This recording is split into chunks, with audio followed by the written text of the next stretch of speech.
Welcome to the informative XIAOMI Redmi 10C, and I'll show you that the device comes with a 3.5mm headphones adapter inside the box. So as you can see, we have not unfortunately here any adapters, so let's check also this paper box, but you can see here a lot of different paperwork.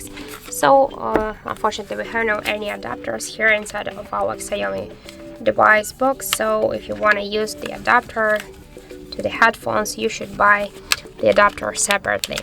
So that's it. Thank you for watching, and if you find this video helpful, don't forget to leave a like, comment and to subscribe our channel.